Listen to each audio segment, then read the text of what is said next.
Assalamualaikum Mbak Yuli. Waalaikumsalam. Selamat pagi. Selamat pagi. Gimana kabarnya nih? Alhamdulillah sehat Pak. Jadi pada hari ini kita akan melaksanakan observasi di kelas teknologi. Baik Pak. Jadi sebelum kita observasi itu, terlebih dahulu saya kenalkan beliau. Beliau adalah PB saya sebagai CGT. Beliau adalah divisi teknologi. Alhamdulillah. Ya, jadi sebelum kita mulai kegiatan observasi di kelas, tentu kita akan melaksanakan kegiatan observasi terlebih ini. Baik Pak. Kira-kira ketika saya mengajukan beberapa pertanyaan, apakah Pak Yuli berkenan untuk melaksanakan hal tersebut? Insya Allah siap Pak. Ya, terima kasih Pak Yuli sebelumnya. Mohon maaf mengganggu waktunya ini. Enggak apa-apa. Ya, jadi mungkin akan ada beberapa pertanyaan yang akan saya ajukan. Jadi dalam kegiatan observasi ini tentu dilaksanakan dengan alur kita, Pak. Jadi alur kita ini menanyakan tentang tujuan, identifikasi masalah, kemudian rencana yang akan kita lakukan bersama di kelas. Kemudian nanti setelah kita di kelas kita akan melanjutkan dengan pasca observasi. Iya, baik Pak. Mungkin boleh kita mulai ya Pak ini ya. Siap Pak. Jadi yang pertama, kira-kira Pak ini akan melaksanakan pembelajaran apa nih di kelas ini? Tentang IPAS Pak. Ya, pelajaran IPAS tentang tulang. Tentang tulang Ya. ya. Ini tentang tulang. Lalu kira-kira tujuan pembelajaran yang akan Pak Yuli capai ini apa saja nih kira-kira? Tujuan yang ingin saya capai dengan saya menyampaikan materi tulang ini, saya berharap anak-anak tahu tentang fungsi-fungsi tulang, kemudian letak-letak tulang itu di mana Pak. Jadi itu untuk yang jangka pendeknya. Ya. Kalau untuk kira-kira tujuan jangka panjangnya apa nih Pak Yuli kira-kira? Mungkin kalau tujuan jangka panjangnya agar anak-anak ke depan bisa menjaga betapa pentingnya tulang itu. Jangan sampai sembrono lah kata orang saya, dan gitu, supaya tidak cedera dan lain sebagainya. Ini juga ada pembelajaran karakter. Ya. Kemudian mungkin yang berikutnya tentang manfaat nih Pak ini. Kalau tadi mungkin tujuannya, Ya. saya kira manfaat setelah mempelajari hal ini apa nih Pak ini?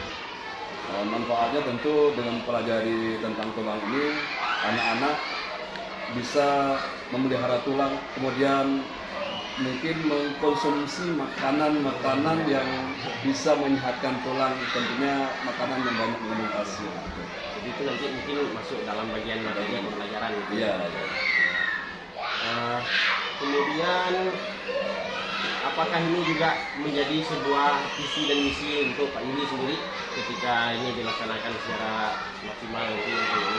Tentu saja Pak, karena apa ya, pembelajaran itu harus punya misi kan? Ya. Karena misi saya supaya anak tahu tentang segalanya, bahkan bukan hanya tulang, mungkin materi-materi lain mungkin harus itu Pak, mungkin seperti itu.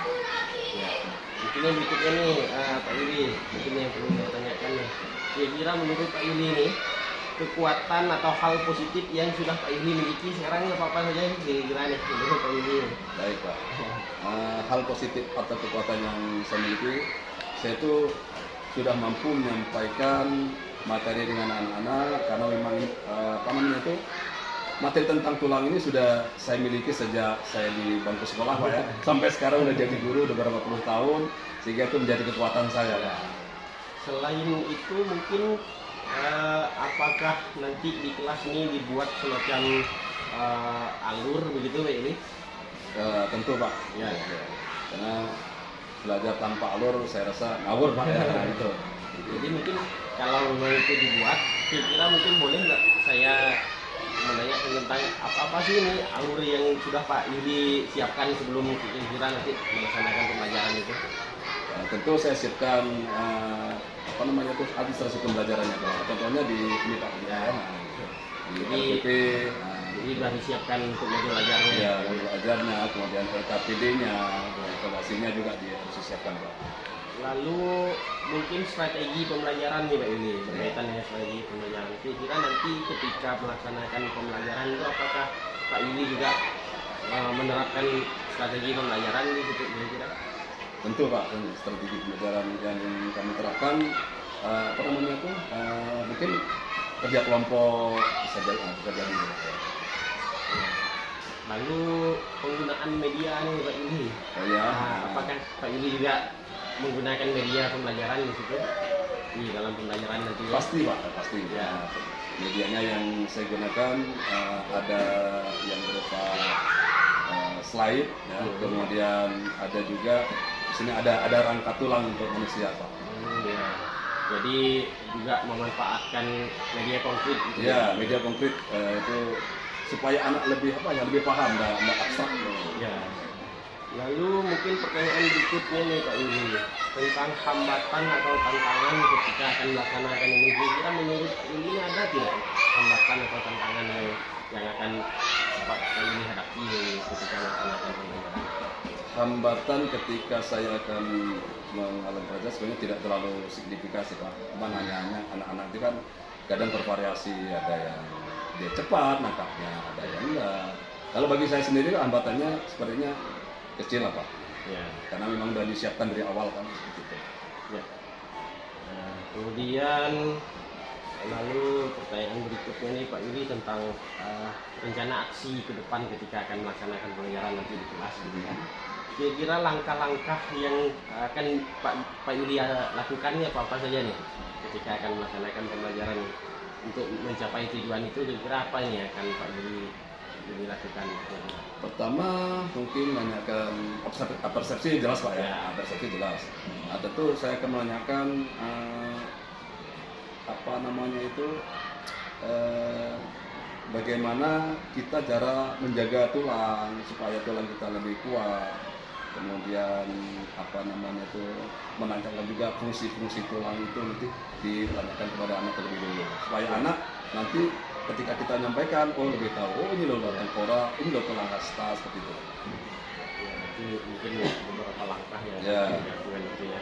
Kemudian kira-kira Pak Yuli ini apakah juga manajemen waktu ini untuk kegiatan pembelajaran ini, apakah dibuat semacam ini masa waktu juga?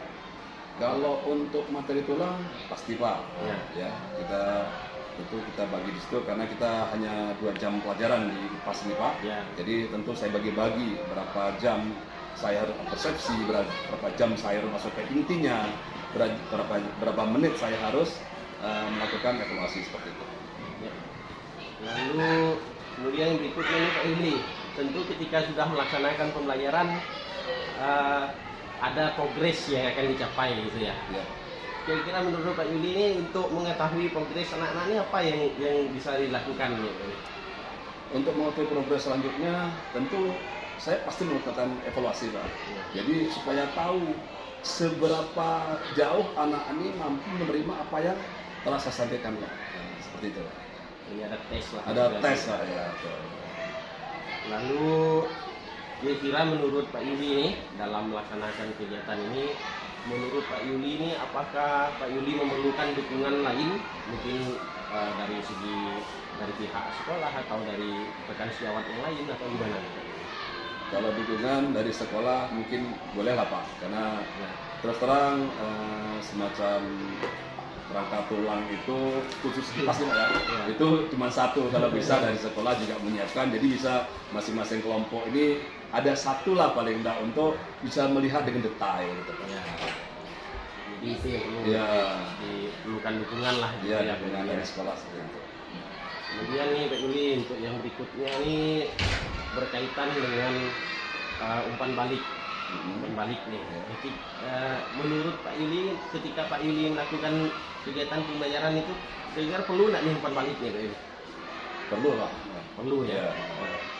Kira-kira sejauh apa nih umpan balik yang kira-kira yang Pak Yuli perlukan untuk mengetahui pembelajaran yang sudah Pak Yuli lakukan? Setahu saya umpan baliknya ketika kita menyampaikan evaluasi Pak kan, kita tentu kan kita nilai apa ya hasil pekerjaan anak. Ya. Nah itu sebagai umpan baliknya dan sekaligus sebagai tindak lanjutnya Pak. Selain umpan balik juga tindak lanjut. Mungkin yang kurang akan saya beri pengayaan. Yang ini mungkin maaf, yang kurang mungkin saya akan remedi. Kemudian yang sudah sudah memenuhi ekspektasi lah Pak ya, Ya. istilahnya itu akan saya berikan pertanyaan, berikan tambahan pelajaran supaya lebih paham lagi. Jadi artinya ini umpan balik ke siswa gitu. Ya, siswa. Kalau selain ke siswa, apakah juga diperlukan umpan balik kira-kira menurut Pak ini? Kalau bagi saya Pak, maksudnya Ya. Pak ya, bagi Ya. saya umpan baliknya mungkin saya harus lebih menyiapkan lagi mungkin berbagai metode dari Pak ya. Dalam Ya. metode yang saya sampaikan mungkin menurut anak nih, tapi Ya. saya nggak tahu Pak nih, Ya. menurut anak mungkin anak jenuh atau gimana sehingga dia tidak maksimal menerima pengajaran itu. Umpan baliknya bagi saya sendiri, saya harus menyiapkan metode sekaligus strategi lagi yang harus saya buat supaya anak lebih tertarik lagi. Ya.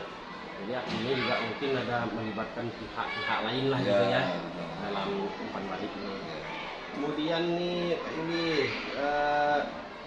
ketika hal ini belum maksimal nih gitu ya, mungkin pembelajaran nanti yang akan Pak Yuli lakukan ini belum maksimal nih. Kira-kira konsekuensinya apakah ada atau tidak Pak Yuli dalam menurut Pak Yuli dalam melakukan rencana awal nih?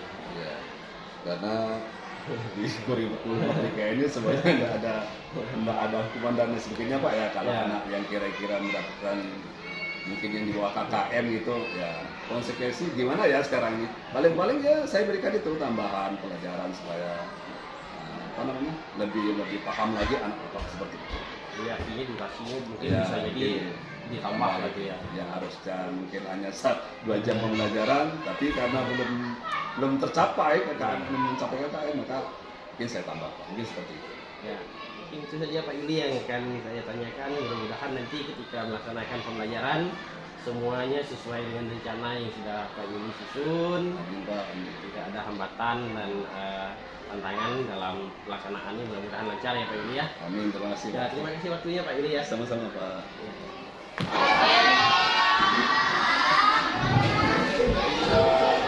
Ya, sebelum kita mulai belajar, sebaiknya kita berdoa. Mudah-mudahan Allah dan kira-kira kita masing-masing berdoa dimulai.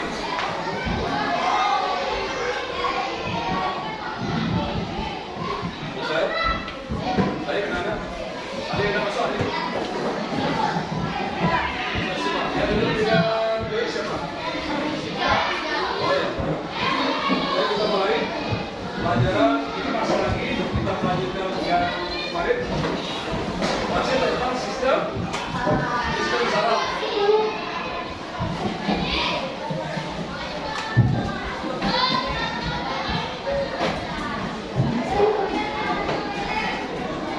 Siapa yang masih ingat apa itu sistem saraf?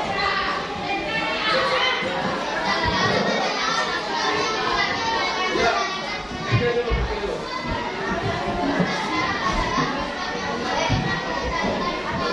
Sistem yang mengatur atau yang mengendalikan semua aktivitas tubuh. Jadi dalam tubuh kita ini punya saraf. Kemudian saraf ini dikendalikan oleh otak. Berapa banyaknya saraf yang ada dalam tubuh kita? Berjuta, banyak sekali ya. Jadi saraf kita kalau sampai putus, akan terganggu. Kemudian ada 3 fungsi sistem saraf. Ya. Fungsi 3 fungsi.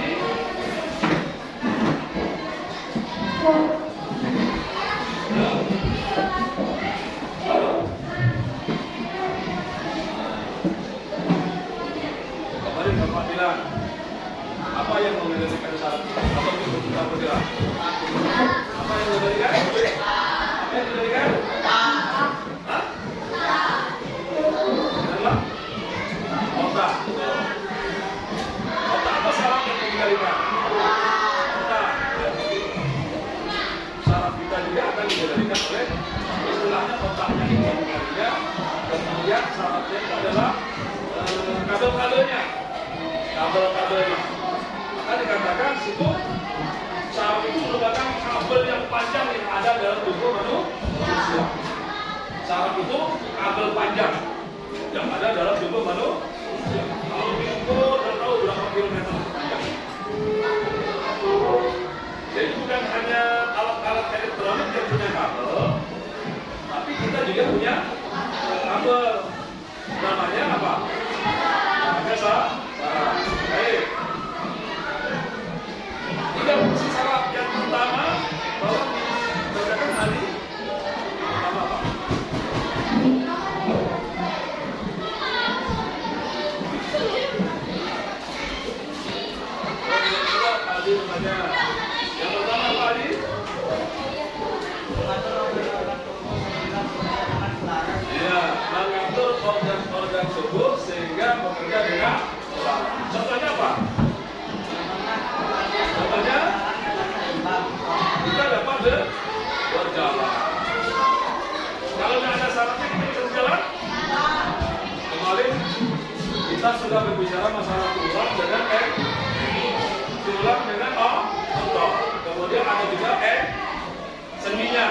desain yang ada dalam kita, maka kita bisa rubah. Dilanjutkan dengan syarat. Kalau syarat kita terganggu, kira-kira kita bisa berjalan. Bisa. Sama dengan jantung kita, kalau syaratnya putus, kira-kira gimana? Kalau otak, dia syarat yang di otak putus, gimana kira-kira? Bila? Lupa ingatan, apalagi amnesia apa? Tidak ingat lagi ya. Bila otak, apalagi? Apa? Hah? Gila? Bisa jadi? Bisa jadi? Gila? Karena putus. Kemudian organ pencernaan bekerja dengan koordinasi yang baik. Tahu organ pencernaan kita? Apa organ pencernaan kita? Oh iya, lambung. Dari pencernaan kita kan ada dua, ada yang pertama itu mekanik. Yang mekanik itu ketika kita masukkan asap ke dalam mulut. Kemudian kita punya. Itu juga akibat salah kita. Coba kalau saraf yang ada di gigi kita ini bermasalah, bisa punya? Ya kan? Kemudian masuk ke dalam kerongkongan. Kita benar. Habis ke kerongkongan ke mana? Mana ke kerongkongan? Lambung dan seterusnya. Makanya kalau makan, ya, kalau saraf kita kalian bekerja dengan baik, kunyalah nasi itu selembut-lembutnya atau makanan itu selembut-lembutnya. Baru ditelan, biar lambungnya tidak sakit. Pernah lambung kalian beri? Pernah nggak? Pernah nggak? Iya, karena di antaranya makanannya tadi tidak terlalu lembut ketika ngunyah. Karena apa? Ngunyah 2 kali ditelan, ngunyah 2 kali ditelan. Jadi, ngunyah sampai hancur. Yaitu yang pertama mengatur organ tubuh, ya. Yang pertama mengatur organ tubuh agar dapat bergerak, ya. Agar dapat bergerak dengan seimbang.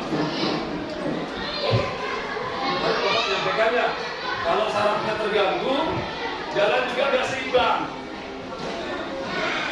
Contoh kemarin si Agnes katanya, pernah minum apa tua ya, jangan jalannya nggak seimbang juga. Karena mungkin di kampungnya adatnya gitu anak minumnya. Tapi saya berharap kalian jangan minum alkohol lah. Jangan minum minuman yang mengandung alkohol. Apalagi kalian masih anak-anak. Nanti sarafnya terganggu. Lalu dibawalah ke sekolah kantor bupati. Apa? Apa? Janganlah yang sampai. Yang jelas untuk mengatur organ tubuh agar dapat bergerak dengan seimbang, jalan seimbang. Ini akibat saraf kita bagus normal. Ya, lari juga. Kalau lagi mabuk, seimbang nggak? Udah mabuk kendaraan, mabuk alkohol. Pernah lihat orang mabuk alkohol? Nah, itu sarafnya terganggu nggak tuh? Matanya merah, ngomongnya nggak karuan, lantur, suka marah, betul? Siapa yang suka marah? Jangan suka marah. Ciri-cirinya itu biasanya matanya merah, jalannya sempoyongan dan seimbang. Ya. Yang kedua apa? Yang kedua demam kalau besar.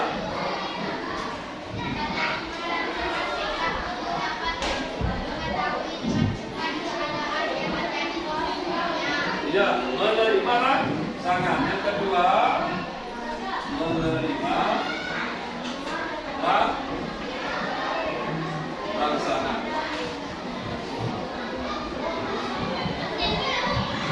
Sehingga apa?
Sehingga kalian refleks biasanya.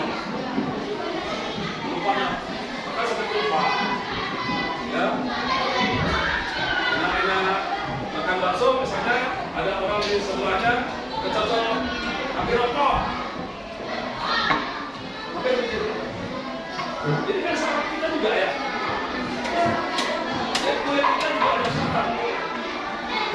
Kulit kita juga ada. Semua yang ada dalam tubuh kita itu saraf.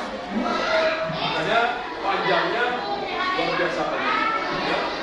Dikatakan kabel yang sangat itu yang bisa menghasilkan sudah bagus secara isinya juga memahami apa yang kita sampaikan ya, tentang apa sistem saraf. Harap kalian tetap belajar dengan baik, tidak banyak bermain. Dan kalau di rumah juga tetap belajar dengan orang tua, bimbingan orang tua, jangan banyak bermain. Mungkin itu saja yang bisa Bapak sampaikan. Ya, kenapa? Ya, mudah-mudahan nanti di lain waktu kita bisa membahas yang lebih dalam lagi. Juga, terima kasih. Saya Giri, selamat siang.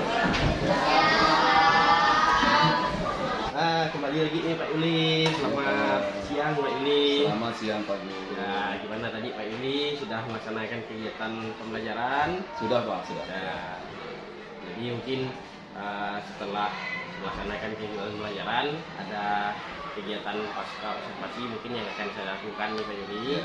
Jadi berkaitan dengan hal yang sudah Pak Yuli lakukan mulai dari awal, kemudian kegiatan pembelajarannya. Jadi sekarang kita melaksanakan kegiatan pasca observasi ini Pak Yuli. Baik Pak. Ya. Jadi mungkin ada beberapa pertanyaan kembali yang akan saya ajukan nih Pak Yuli. Iya Pak, ya. Kira-kira berkenan nih Pak Yuli? Ya, ketika- Pak. Ya. Siap, siap. Jadi terima kasih sebelumnya Pak Yuli. Sama-sama. Jadi waktunya bisa dapat saya lakukan tentang kegiatan pasca observasi ini Pak Yuli. Ya. Jadi kegiatannya tadi mungkin sudah saya lihat di dalam kelas gitu ya Pak Yuli ya. Iya, Pak, ya. Nah, jadi mungkin kalau menurut Pak Yuli ini kegiatan pembelajaran yang sudah Pak Yuli lakukan nih apakah sudah maksimal atau bagaimana nih Pak Yuli, tanggapan dari Pak Yuli? Oke, baik Pak. Pembelajaran yang saya lakukan itu secara keseluruhan saya sampaikan secara maksimal. Ya, namun itulah Pak namanya anak-anak kan dia bervariasi Pak. Ya. Ya kan? Ada, tapi alhamdulillah setelah saya lakukan evaluasi juga nilainya lumayan bagus Pak. Ya. Seperti itu. Lalu mungkin seperti yang Pak Yuli jelaskan nih bahwa mungkin sudah berupaya nih, Ya. upayanya sudah maksimal, tapi hasilnya mungkin masih belum maksimal gitu ya. Menurut Pak Yuli, kira-kira untuk menghasilkan pembelajarannya sampai ke titik optimal nih, kira-kira apa nih yang mungkin menjadi refleksi untuk Pak Yuli nih kira-kira nih? Oke Pak. Sepertinya strategi Pak ya. Mungkin strategi saya tadi salah yang saya sampaikan tadi ketika saya menyampaikan materi tentang tulang tadi, sehingga anak-anak mungkin ada beberapa anak yang kurang paham Pak. Ya, seperti itu. Jadi mungkin bukan strategi yang salah Pak ini, Iya. tapi strategi yang belum tepat. Iya. Ya, bukan salah. Jadi strategi pembelajaran itu mungkin tidak ada yang salah. Iya. Cuma mungkin kurang tepat Iya, ketika cara dilaksanakan. penerapannya, begitu Pak, ya. Ya. Oke. Jadi mungkin dari hasil itu juga menjadi pembelajaran lah untuk kita gitu ya, Iya, Pak, sebagai guru gitu ya. Kemudian kira-kira nih menurut Pak Yuli ini tadi udah tahu nih letak kelemahan mungkin di strategi gitu ya. Ya. Kira-kira apa nih upaya nih Pak Yuli untuk dapat kira-kira memperbaiki kegiatan pembelajaran yang sudah lakukan tadi? Kira-kira menurut Pak Yuli apa yang perlu dilakukan ya Pak Yuli? Baik Pak. Kalau tadi kan sifatnya klasikal Pak ya. Ya. Nah, jadi seperti yang Bapak lihat tadi, saya ngajar secara klasikal.